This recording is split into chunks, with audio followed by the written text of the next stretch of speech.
Hello बच्चों and welcome to the new episode of class 10th science. और आज का हमारा टॉपिक है केमिकल इक्वेशन एंड रिएक्शंस। आज के हम इस लेक्चर में पढ़ेंगे कि भाई केमिकल इक्वेशन और केमिकल रिएक्शन होता क्या है। तो सबसे पहले समझते हैं कि केमिकल रिएक्शन क्या है। Chemical reaction is a process in which one और मोर सब्सटेंस, यानी कि एक या एक से ज्यादा सब्सटेंस जिनको हम रिएक्टेंट भी बोल सकते हैं, they mix together and they are converted into new substances known as products. यानी कि रिएक्शंस मिलके, रिएक्टेंट्स मिलके जो प्रोडक्ट्स बनाते हैं, इस प्रोसेस को हम केमिकल रिएक्शन कहते हैं। ओके, केमिकल रिएक्शन के चार इंडिकेटर्स है, वैसे तो बहुत सारे, चार मेन है। पहला वाला it is evolution of gas, यानी गैस का निकलना। दूसरा है फॉर्मेशन ऑफ प्रेसिपिटेट। तीसरा है change in temperature, change in colour. और आखिरी वाला है इवोल्यूशन ऑफ लाइट। यानी कि अगर कोई भी जगह पे आप देखते हो कि भाई गैस निकल रहा है, यानी बबल्स बन रहे हैं, प्रेसिपिटेट बन के निकल रहे हैं, टेम्परेचर बदल रहा है, या तो कलर बदल रहा है, या तो धुआं निकल रहा है, तो ऐसी सिचुएशंस में हम कह सकते हैं कि भाई केमिकल रिएक्शन हुआ है। ओके, ठीक है। केमिकल रिएक्शन का अगर हमें एग्जांपल देखना है, तो जब हाइड्रोजन यानी दो हाइड्रोजन एक ऑक्सीजन के साथ मिलके पानी बनाते हैं, H2O बनाते हैं, तो इसे हम कहते हैं कि भाई केमिकल रिएक्शन हुआ है। ओके, अब समझते हैं केमिकल इक्वेशन क्या होता है। तो केमिकल रिएक्शन जो कुछ भी हुआ है उसको लिख के डिस्क्राइब करना, यानी chemical equation. A chemical equation is a symbolic representation of a chemical reaction. कैसे हम रिप्रेजेंट करेंगे? By using chemical formulas of reactants and products. यानी कि यहाँ पे जैसा मैंने लिखा है H2, तो ये H क्या है? सिंबल है हाइड्रोजन का। O यानी ऑक्सीजन, तो मिलके क्या बनाते हैं? वाटर, यानी कि H2O। ठीक है। अब हमेशा याद रखना कि भाई रिएक्टेंट्स को लेफ्ट हैंड साइड पे लिखा जाता है, प्रोडक्ट्स को राइट हैंड साइड पे, और बीच में आता है ये हमारा एरो, और यहाँ पे बीच में लिखा जाएंगे यील्ड्स। यील्ड्स यानी कि कैसा प्रेशर है, कौन सा टेम्परेचर है, कोई अगर हमने कैटलिस्ट यूज किया है कि नहीं, वो सब कुछ। ओके, कुछ एग्जांपल्स देखते हैं, आपकी टेक्स्ट बुक में भी दिया हुआ है। पहला ही एग्जांपल है कि भाई जब मैग्नीशियम रिबिन को हम जलाएंगे तो एटमॉस्फेयर में जो ऑक्सीजन होगा वो उसमें उसके साथ मिक्स हो जाएगा, और एक वाइट कलर का पाउडर हमको मिलेगा जिसको हम कहेंगे मैग्नीशियम ऑक्साइड। अब इसी सिचुएशन का केमिकल इक्वेशन क्या है? तो मैग्नीशियम का सिंबल है Mg, ऑक्सीजन का सिंबल है O2, तो Mg plus O2 will give us MgO। Clear? तो केमिकल रिएक्शन एक प्रोसेस है, और उसी प्रोसेस को रिप्रेजेंटेशन करते हैं, यानी कि उसे कहते हैं केमिकल इक्वेशन। आई होप आप लोगों को ये कॉन्सेप्ट समझ में आ चुका होगा। इसका हमारा टॉपिक है कॉम्बिनेशन रिएक्शन। पिछले टॉपिक में हमने देखा था कि भाई केमिकल रिएक्शन और केमिकल इक्वेशन क्या होते हैं, और आज हम शुरुआत कर रहे हैं टाइप्स ऑफ केमिकल रिएक्शन की, जिसमें से सबसे पहला रिएक्शन है कॉम्बिनेशन रिएक्शन। कॉम्बिनेशन रिएक्शन, ये वर्ड ही हमें बताता है कि भाई कंबाइन करना है, यानी कि जब एक, दो या दो से ज्यादा रिएक्टेंट्स अगर हम मिला रहे हैं तो उसे हम कहेंगे कॉम्बिनेशन रिएक्शन। व्हेन टू और more substances combine to form a single product, it is known as combination reaction. अब कॉम्बिनेशन रिएक्शन का एक छोटा सा जनरल फॉर्मूला है, यानी कि A plus B will be AB, यानी कि reactant 1 plus reactant 2 will give us a product, और वो प्रोडक्ट क्या होगा? A और B दोनों का कॉमन प्रोडक्ट होगा, राइट? अब उसके कुछ की पॉइंटर्स है, हम जरा देख लेते हैं कि भाई टू और more reactants combine to form a single product, already हमने देख लिया। Heat is often evolved in this reaction, यानी कि कॉम्बिनेशन रिएक्शन के दौरान कई बार ऐसा हो सकता है कि उस रिएक्शन में प्रोडक्ट के साथ साथ हीट भी पैदा होती है, हीट भी इवॉल्व आउट होती है। तो इसीलिए ज्यादातर जो रिएक्शंस होते हैं वो उनको हम एक्सोथर्मिक केमिकल रिएक्शंस भी बोलते हैं, यानी कि combination reactions are the opposite of decomposition reaction. हमारा नेक्स्ट टाइप है डिकम्पोजिशन, जिसके बारे में हम पढ़ेंगे। पर यहाँ पे हमें क्या देखना है कि भाई जहां पे कॉम्बिनेशन रिएक्शन हो रहा है अगर वहां पे हीट निकल रही है तो ऐसे रिएक्शंस को हम एक्सोथर्मिक रिएक्शन भी कहेंगे। एक्सोथर्मिक यानी कि थर्मिक, थर्मिक यानी हीट, एक्सो मीन्स बाहर निकलना, हीट का बाहर निकलना, यानी उसे हम कहेंगे एक्सोथर्मिक रिएक्शन। कंडीशंस क्या क्या हो सकती है, तो ये सिचुएशंस है कि भाई हीट हो सकती है, इग्निशन हो सकता है या कभी लाइट, इन तीनों फैक्टर्स की वजह से कॉम्बिनेशन रिएक्शन हो सकता है। ठीक है, रियल लाइफ एग्जांपल्स अगर हम देखें तो बर्निंग ऑफ मैग्नीशियम रिबिन, ये देखो यहाँ पे दिया गया है, मैग्नीशियम और ऑक्सीजन को मिलाएंगे तो मैग्नीशियम ऑक्साइड होगा। फिर है formation of water, hydrogen plus oxygen gives us water. फिर है फॉर्मेशन ऑफ अमोनिया, यानी नाइट्रोजन और हाइड्रोजन जब मिक्स होंगे तो वो अमोनिया बनाएंगे। उसके अलावा भी slaking of quicklime, formation of water and ammonia, यानी कि जहां कहीं पे भी आपको ऐसा मिल रहा है कि रिएक्शंस इकट्ठा हो रहे हैं, रिएक्टेंट्स इकट्ठा होके एक प्रोडक्ट बना रहे हैं, तो उसे हम कहेंगे कॉम्बिनेशन रिएक्शन। और अगर उसमें से हीट एनर्जी भी बाहर आ रही है तो उसे हम कहेंगे exothermic chemical reactions. I hope आपको ये कॉन्सेप्ट समझ में आ चुका होगा। आज का हमारा दूसरा टाइप ऑफ रिएक्शन है, दैट इज डीकंपोजिशन रिएक्शन। पिछले वीडियो में आपने देखा था कि भाई कॉम्बिनेशन रिएक्शन क्या होता है, जहां पे ऑब्जेक्ट्स कंबाइन प्रोडक्ट रिएक्टेंट्स जो होते हैं वो कंबाइन होके एक सिंगल प्रोडक्ट बनाते हैं। आज का हमारा कॉन्सेप्ट है डीकंपोजिशन रिएक्शन। कॉम्बिनेशन रिएक्शन में दो मिलके एक प्रोडक्ट बनाते हैं, यहाँ पे डीकंपोजिशन रिएक्शन में एक प्रोडक्ट को तोड़ा जाता है, डिकम्पोज किया जाता है कई सारे प्रोडक्ट्स में, right? So a decomposition reaction is a chemical reaction in which a single compound is broken down into two or more simpler substances, यानी एक को तोड़ के अनेक बनाए जाते हैं, राइट? एक जनरल फॉर्मूला यहाँ पे दिया गया है, a single compound AB is divided into products A and B, two or more। लेकिन प्रोडक्ट को तोड़ने के लिए हमें चाहिए किसी भी प्रकार की एनर्जी, राइट? सो मान लो कि आपको पेन का कोई ढक्कन खोलना है तो आपको एक एनर्जी चाहिए होगी उसको ढक्कन को खोलने के लिए। उसी तरह डिकम्पोज करने के लिए there are three conditions required, three kinds of energy required. The energy can be heat, it can be in the form of electricity or it can be in the form of light। Heat energy वाले decomposition reaction को हम कहेंगे thermal decomposition, right? अगर हम electricity को use करें तो उसे हम कहेंगे इलेक्ट्रोलिसिस, और अगर हम लाइट को यूज कर रहे हैं तो उसे हम कहेंगे फोटोलिटिक। ठीक है, so there are three different types of situations, three different energies which can help us to decompose a compound। okay, let's see key points क्या है। one compound breaks down into two or more simpler substances। energy is usually supplied in the form of heat, electricity or light। इसीलिए पहले वाले में हमने देखा था कि एनर्जी अगर बाहर रिलीज हो रही है तो उसे हम कहते हैं एक्सोथर्मिक।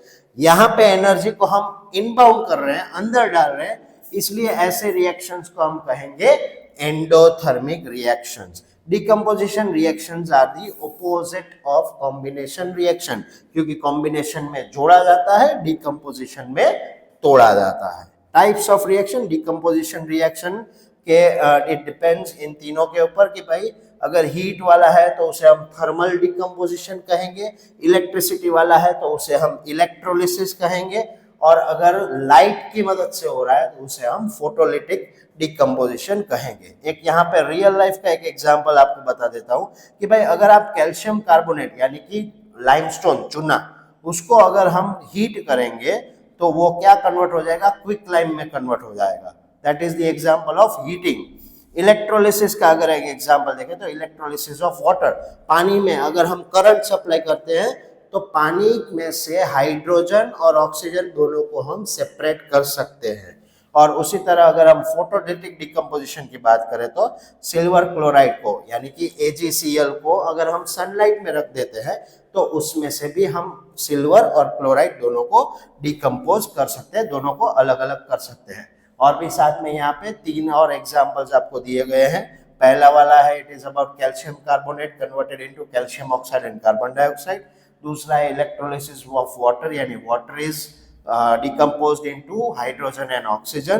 तीसरा एग्जाम्पल है मर्क्यूरिक ऑक्साइड का, यानी mercury oxide will be decompose to mercury and oxygen gas. यानी कि यहाँ पे अगर हमें कोई चीज याद रखने की बात कही गई हो तो एक बात हमेशा याद रखनी है कि डिकम्पोज करने के लिए हमें एनर्जी अप्लाई करनी पड़ेगी, यानी ऐसे रिएक्शंस को हम एंडोथर्मिक रिएक्शंस भी कहते हैं।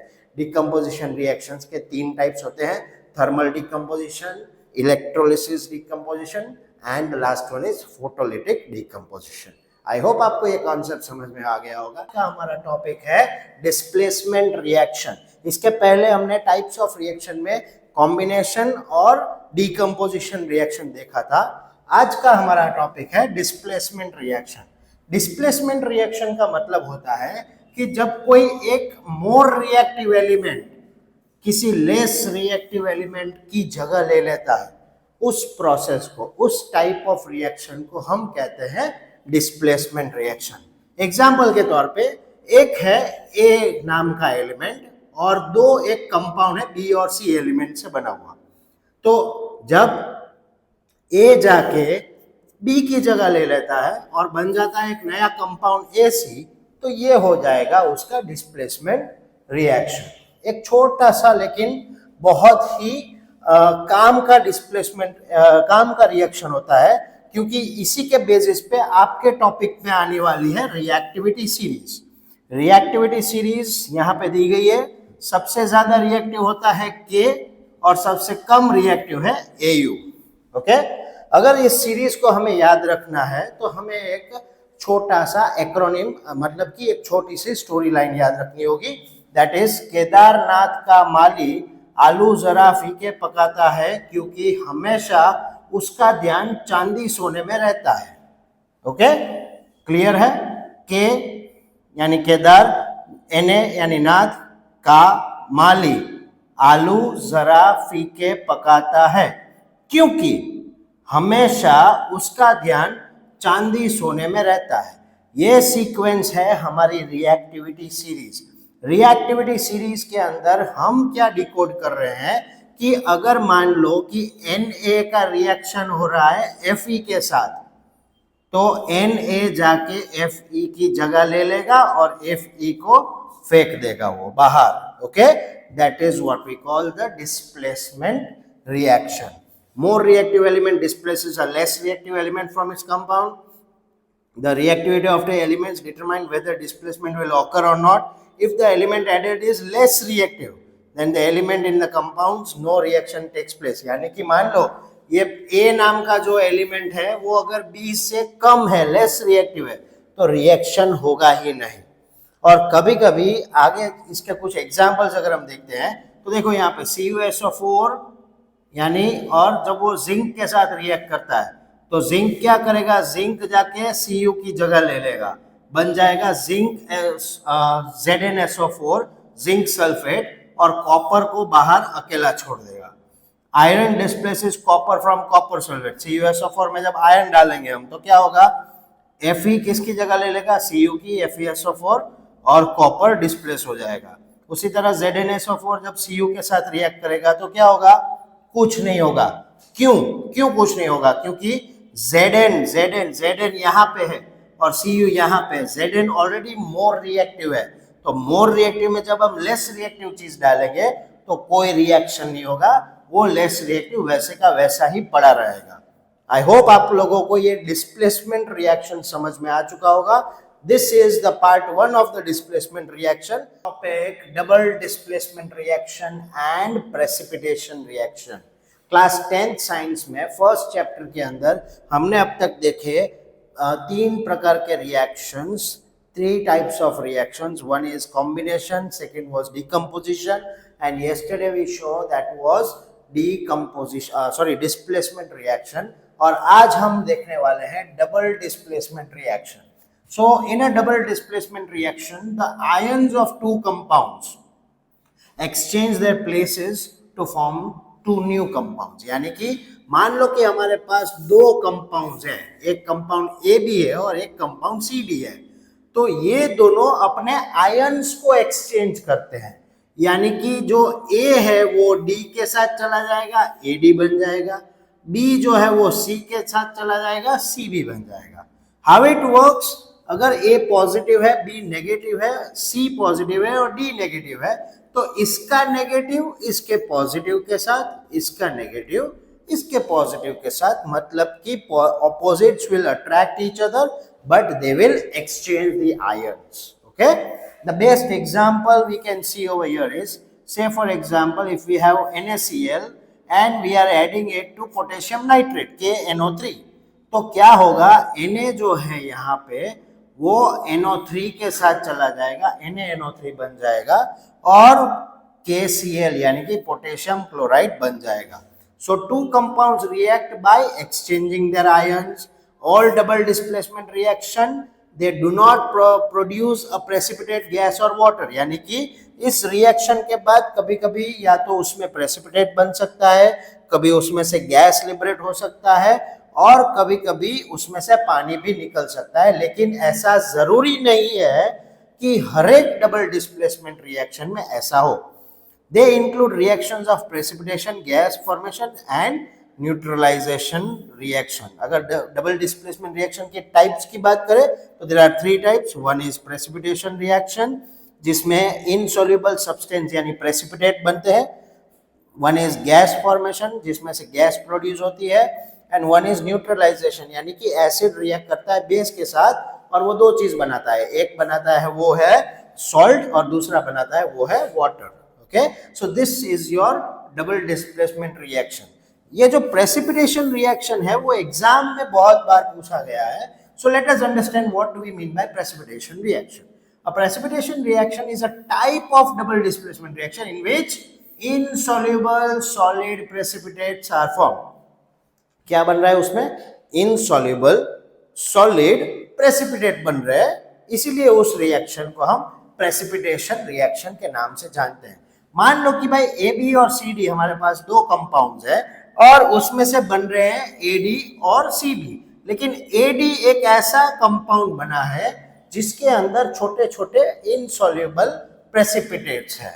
तो ये एग्जाम्पल हो जाएगा प्रेसिपिटेशन रिएक्शन का. से फॉर एग्जाम्पल सिल्वर नाइट्रेट हमने लिया है और सोडियम क्लोराइड हमने लिया है. तो यहाँ पे सिल्वर क्लोराइड बनेगा और सिल्वर क्लोराइड के छोटे छोटे बूंद बुलबुले यहाँ पे हमको दिखेंगे. Okay, this is known as precipitates. They are solid insoluble compounds जो कभी डिसॉल्व नहीं होंगे. White precipitates of silver chloride is form. दूसरा एग्जांपल है यहाँ पे पीबी नाइट्रेट यानी कि और उसके साथ लीड नाइट्रेट और उसके साथ हमने मिक्स किया है पोटेशियम आयोडाइड को. तो इसमें से क्या बनेगा? लीड आयोडाइड बनेगा और पोटेशियम नाइट्रेट बनेगा. लेकिन ये जो लीड आयोडाइड होगा वो क्या होगा? वो उसका प्रेसिपिटेट होगा. सो बेसिक सॉल्युबिलिटी के क्या रूल्स है? एक्वेस सॉल्यूशन में अगर हम देखते हैं तो all nitrates are soluble, all sodium, potassium and ammonium salts are soluble. Chlorides कुछ कुछ ऐसे हैं जो सॉल्युबल है, बाकी AgCl, PbCl, HgCl वो कोई सॉल्युबल नहीं है. Most sulphates are soluble except barium sulphate, lead sulphate and calcium sulphate. वो तीनों नहीं डिसॉल्व होंगे. Most carbonates are and phosphates are insoluble. So overall अगर हम देखें तो ये दोनों ही ऐसे आंसर्स हैं जो आपकी एग्जाम में बहुत अच्छी तरीके से पूछे जा सकते हैं. और कुछ की पॉइंटर्स है रिमेंबर करने के लिए कि भाई प्रेसिपिटेट गैस फॉर्म में भी हो सकता है, सॉलिड फॉर्म में भी हो सकता है और वाटर भी बन सकता है. और अगर कहीं पे ये चीज हो रही है यानी कि गैस बन रहा है, प्रेसिपिटेट बन रहा है या तो वाटर बन रहा है, तो उसे हम डबल डिस्प्लेसमेंट रिएक्शन कह सकते हैं. और सॉल्युबिलिटी रूल्स हमें पता करते हैं कि भाई प्रेसिपिटेट बना है या नहीं बना है. क्योंकि अगर वो सॉल्युबल है तो प्रेसिपिटेट नहीं है, अगर वो इनसॉल्युबल है तो वो प्रेसिपिटेशन रिएक्शन हो सकता है. आई होप आप लोगों को ये पूरा कॉन्सेप्ट यानी कि डबल डिस्प्लेसमेंट रिएक्शन और प्रेसिपिटेशन रिएक्शन समझ में आ चुका होगा. हमारा टॉपिक है ऑक्सीडेशन एंड रिडक्शन रिएक्शन. पिछले कुछ दिनों से हम टाइप्स ऑफ रिएक्शंस पढ़ रहे हैं. जिसमें हमने combination, decomposition, displacement, double displacement, exothermic, endothermic, precipitation, इतने रिएक्शंस हमने पढ़े थे। आज का हमारा जो टॉपिक है वो है ऑक्सीडेशन एंड रिडक्शन। वेल, इन दोनों के नाम ही हमें बता देते हैं कि इसमें अंदर क्या हो रहा है। ऑक्सीडेशन यानी ऑक्सीजन का एडिशन, तो whenever there is an addition of oxygen or removal of hydrogen happening, या तो loss of electrons हो रहा है, तो उसे हम ऑक्सीडेशन रिएक्शन कहते हैं। For example 2Mg plus O2 तो बन जाता है 2MgO, तो ये O ऑक्सीजन किस में ऐड हो गया, मैग्नीशियम में, और बन गया मैग्नीशियम ऑक्साइड। उसी तरह अगर रिमूवल ऑफ हाइड्रोजन हो रहा है, यानी देखो कॉपर ऑक्साइड है और हाइड्रोजन उसमें मिक्स हो रहा है, तो ऑक्सीजन कहाँ चला जाता है, इस हाइड्रोजन के साथ। तो यहाँ पे हुआ क्या, हाइड्रोजन का रिमूवल हो गया, तो इसे भी हम कहेंगे ऑक्सीडेशन रिएक्शन। और लॉस ऑफ इलेक्ट्रॉन्स हो रहा है, यानी कि मैग्नीशियम जो है उसकी कैपेबिलिटी है, उसकी वैलेंसी 2 इलेक्ट्रॉन्स की है। अगर वो 2 इलेक्ट्रॉन्स कहीं से दे रहा है, खुद में से दे रहा है किसी और इलेक्ट्रॉन, किसी और एटम को, तो उसे भी हम कहेंगे ऑक्सीडेशन रिएक्शन। लेकिन आपको याद रखना है सिर्फ इतना कि भाई ऑक्सीडेशन मतलब ऑक्सीजन का एडिशन। ऑक्सीडेशन उसी तरह होता है रिडक्शन। रिडक्शन में क्या होगा, रिडक्शन में होगा एडिशन ऑफ हाइड्रोजन लेकिन रिमूवल ऑफ ऑक्सीजन, या तो गेन ऑफ इलेक्ट्रॉन्स। यहाँ पे ऑक्सीजन ऐड हो रहा है, यहाँ पे हाइड्रोजन ऐड हो रहा है, यहाँ पे हाइड्रोजन निकल रहा है, यहाँ पे ऑक्सीजन निकल रहा है, यहाँ पे इलेक्ट्रॉन का लॉस हो रहा है, यहाँ पे इलेक्ट्रॉन का गेन हो रहा है। और ये रहे उसके एग्जाम्पल्स। ओके, अगर हम की पॉइंटर्स की बात करें तो oxidation and reduction always occur together. ज्यादातर केसेस में ऑक्सीडेशन रिडक्शन दोनों ही साथ में होते हैं, लेकिन मेरे स्टूडेंट्स अगर ऑक्सीडेशन और रिडक्शन दोनों साथ में हो रहे हैं तो उसे हम कहेंगे रिडॉक्स रिएक्शन। क्या कहेंगे उसे हम, रीडॉक्स रिएक्शन। रीड यानी कि रिडक्शन, ऑक्स यानी ऑक्सीडेशन, दोनों साथ में हो रहे हैं तो उसका नाम हो गया रिडॉक्स रिएक्शन। ओके, तो उसको कैसे हम समझ पाएंगे, तो देखो ये CuO है हमारे पास और H2 है। जब ये दोनों के बीच में रिएक्शन हो रहा है तो O है वो हाइड्रोजन में चला जा रहा है, यानी इधर ऑक्सीडेशन हुआ, और O Cu में से निकल रहा है तो उधर हो जाएगा हमारा रिडक्शन। ओके, ऑक्सीजन का निकलना यानी रिडक्शन, हाइड्रोजन में ऑक्सीजन का ऐड होना यानी हो गया वो ऑक्सीडेशन। अगर हम रियल लाइफ एग्जांपल्स की बात करें तो rusting of iron, respiration in living beings, burning of fuels, ये सारे एग्जांपल्स है ऑक्सीडेशन और रिडक्शन के।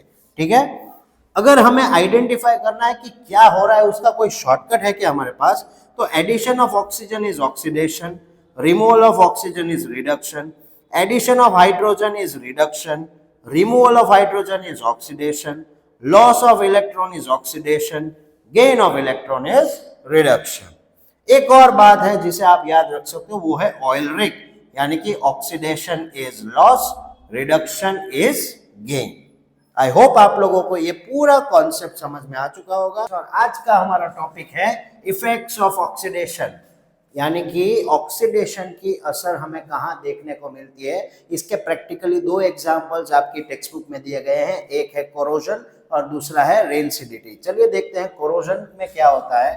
कोरोजन में बेसिकली स्लो डिस्ट्रक्शन होता है किसी भी मेटल का, यानी कि जब कोई मेटल ऑक्सीजन या तो वाटर के साथ रिएक्ट कर लेता है तो वो कोरोड हो जाता है, यानी कि कोरोजन प्रोसेस हो जाती है, वो रस्ट में कन्वर्ट हो जाता है। इसको हम रस्टिंग ऑफ आयरन भी कह सकते हैं। एग्जांपल दिया, आयरन रिएक्ट विथ ऑक्सीजन यानी Fe+3O plus H2O gives us Fe2O3 multiplied by H2O, यानी कि वो हमें देगा जंग, जिसे हम कहते हैं रस्ट। इफेक्ट्स और इसकी हार्मफुल इम्पैक्ट क्या हो सकते हैं, waste metal and cause huge economic loss, बहुत सारा पैसा बिगड़ सकता है। Weaken structures like building, bridges, vehicles, यानी जहाँ पे मेटल को यूज किया है वो स्ट्रक्चर वीक हो जाएगा। Damage machine tools and equipment, अगर मशीन में हम वो जंग वाला यूज करेंगे तो मशीन भी प्रॉपर आउटपुट नहीं देगा। And leads to leakage in pipes and tanks, यानी कि अगर पाइप में कोरोजन हो गया है तो वहां से पानी का या तो ऑयल का या कोई भी लिक्विड जिसे हम ट्रांसपोर्ट कर रहे हैं उसका लॉस हो सकता है। इसके कोरोजन के प्रिवेंशन के लिए हम क्या कर सकते हैं, हम पेंटिंग कर सकते हैं, यानी मेटल के ऊपर पेंट लगा दो तो ऑक्सीजन से कांटेक्ट खत्म हो जाएगा। गैल्वेनाइजेशन कर सकते हैं, यानी जिंक का कोटिंग कर सकते हैं। ऑयलिंग या तो ग्रीसिंग, यानी ऑयल या ग्रीस लगा सकते हैं। यूजिंग स्टेनलेस स्टील, यानी कि एलॉयज को भी हम यूज कर सकते हैं। और उसका इलेक्ट्रोप्लेटिंग भी, यानी कि इलेक्ट्रिसिटी की मदद से दूसरा लेयर लगा के उसको हम वापस यूज कर सकते हैं। ये था first part of effect of oxidation, यानी कि कोरोजन। कोरोजन ऑक्सीडेशन का एक और एग्जांपल है, एक और इफेक्ट है, वो है रेंसिडिटी। रेंसिडिटी यानी कि जहां पे फैट्स और ऑयल्स में बनी हुई कोई चीज है, अगर उसे हम ज्यादा समय तक ओपन एयर में रख देते हैं तो उसमें से बैड स्मेल आना शुरू हो जाता है और उसे हम कहते हैं कि अब वो रेंसिड हो गया है। यानी कि फैट्स और ऑयल्स में बना हुआ खाना जब ऑक्सीजन के साथ कांटेक्ट में आता है तो उसका स्मेल बिगड़ जाता है, उसकी टेक्स्ट बिगड़ जाती है, उसका टेक्सचर बिगड़ जाता है। जैसे कि फॉर एग्जांपल अगर आप BMW खोल रहे हो, BMW से मेरा मतलब है बालाजी मसाला वेफर, अगर आप खा रहे हो और खाने के बाद आपने थोड़ी बहुत चिप्स जो है वो ओपन एयर में रख दी है, अब वो ओपन एयर के ऊपर क्या होगा कि भाई ऑक्सीजन जो एटमॉस्फेयर में है वो उसके ऊपर रिएक्ट करेगा। आप 2-3 घंटे के बाद अगर वो वेफर खाओगे तो उसमें से जो क्रिस्पीनेस पहले थी वो बदल जाएगी, वो चली जाएगी, राइट। तो इसकी इफेक्ट्स क्या होगी, food become stale and unfit to eat, loses flavour, taste and nutrition, some products में form harmful compounds and causes digestive problem, यानी इसकी ऐसे रेनसीड प्रोडक्ट्स को खाने की वजह से हमारा पेट भी बिगड़ सकता है। और इसका प्रिवेंशन क्या हो सकता है, तो हम फूड को एयर टाइट कंटेनर में रख सकते हैं, फूड को ठंडी जगह पे या तो रेफ्रिजरेटर में रख सकते हैं, exposure to air and light को हम जितना अवॉइड करें उतना अच्छा है, और एंटीऑक्सीडेंट्स यूज कर सकते हैं। ज्यादातर जो चिप्स मैन्युफैक्चरिंग कंपनीज होती है तो वो एंटीऑक्सीडेंट्स यूज करते हैं, यानी अपनी पैकेट के अंदर ऐसे गैसेस डाल देते हैं जिसकी वजह से उनका डायरेक्ट कॉन्टेक्ट टू एयर बिगड़ जाता है। और अगर डायरेक्ट कॉन्टेक्ट टू एयर नहीं हो रहा है तो वो रेंसिड नहीं होगी। जैसे कि चिप्स के बैग्स में नाइट्रोजन गैस को डाला जाता है, वो नाइट्रोजन गैस क्या करता है, चिप्स का और ऑक्सीजन का कांटेक्ट ही नहीं होने देता, जिसकी वजह से चिप्स एकदम क्रिस्पी करारी आपको खाने को मिलती है। आई होप आपको ये इफेक्ट्स ऑफ ऑक्सीडेशन समझ में आ चुका होगा। सी यू अगेन टुमारो।